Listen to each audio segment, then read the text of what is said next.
You know, I knew something was up when they dropped this line in the trailer. Liar, liar, pants on fire.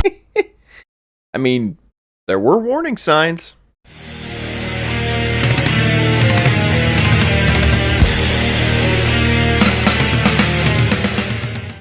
Firestarter. So Firestarter is the remake of the 1984 film and is based on a Stephen King novel of the same name.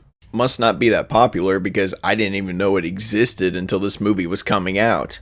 But this movie follows Charlie. She's a young girl with the ability to produce and control fire.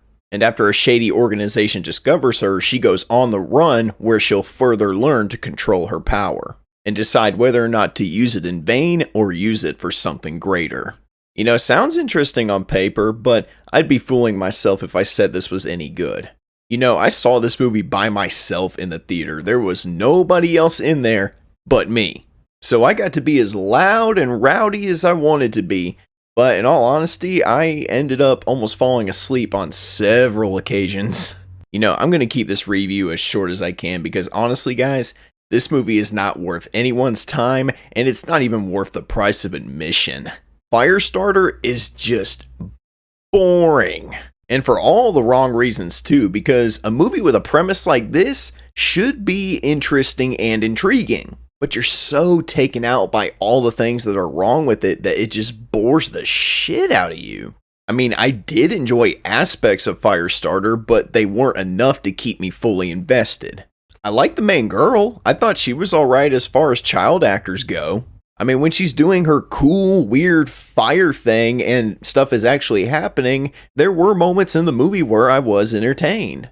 But those few moments of entertainment quickly dissipated multiple times. I mean, Zac Efron was pretty much the only standout in the movie, and I use that word very lightly because honestly, it feels like everybody in this movie is just kind of phoning it in. Everyone in this movie just seemed bored and tired, and none of them looked like they wanted to even be there. And because they looked bored and tired, as a result, I became bored and tired. They talk in these really melodramatic voice tones in an attempt to kind of sound serious and dramatic, but they just sound like they don't care instead. And the color palette for this movie is just really weird. It's like this really musty gray, and I guess I can understand why they did it, and it's probably to make all the fire sequences stand out, but it just makes the already deaf tone of this movie feel even more lifeless and deaf. Also, who wrote the dialogue and the script for this movie? Like, oh my god. This movie has some of the most laughable and cheesy dialogue I've seen in a movie all year. The liar liar pants on fire line is just the tip of the iceberg. The entire movie is filled with moments like that. They even have the stereotypical mustache-twirling villain complete with shitty, uninteresting monologues and everything. She is about as threatening as a chipmunk with nuts in its mouth. You just end up wanting her to die, not because she's a threat, but just because she's so annoying and her dialogue is so bad. But she wants Charlie so she can do experiments on her and do unknown things with her powers. So she sends this hitman after her that also has powers, which, by the way, everybody in this movie has powers. Her mom, Zac Efron, Charlie, and even the hitman guy.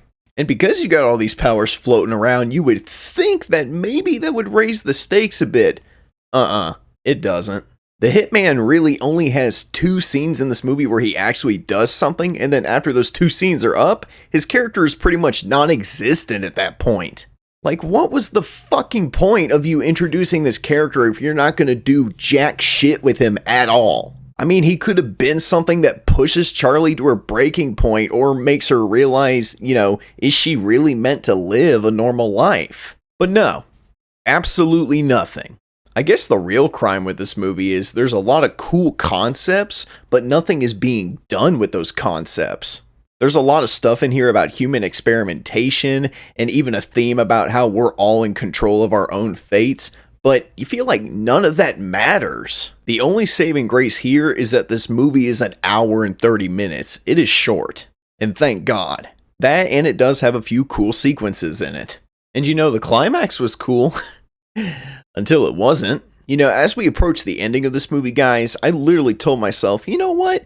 I could probably say this movie would be a better time if you were high, because despite all the flaws that I've seen so far, I feel like if you turn your brain off, you could probably still have a fun time with it.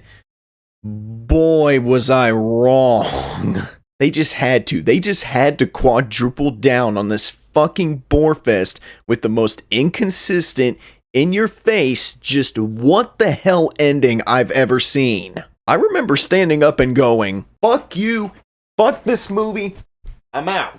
The ending alone could have easily earned this film my go fuck yourself rating. As mad as I am about the ending, I'll admit, like I said, there still were a few points during the movie where I did enjoy myself. And they are few, like bare minimum, maybe at least. The horrible direction, poor dialogue, and just overall boring atmosphere of this movie just brought my viewing way down. Like, the ending certainly did not help at all. Like, did someone not read over the final draft of the script before they started shooting? Because it shows. Firestarter? More like dumpster fire. Firestarter is just bad. Like coleslaw. Alright, thank you guys so much for joining me on my review for Firestarter. And I kind of feel like this is one of those reviews that turned into a rant again. I just couldn't help it. This movie was so boring. Like, I knew something was going to be up the moment I saw the first trailer. I was like, man, some of the dialogue just does not sit well. Like I said, the warning signs were there, and I was right. But anyway, thank you guys so much for watching. Drop a like, leave a comment, and subscribe if you're new. And as always, I'm the unbiased movie nerd. I'm saying peace, and I'll see you guys in the next video. Well, next review. Peace out, everybody.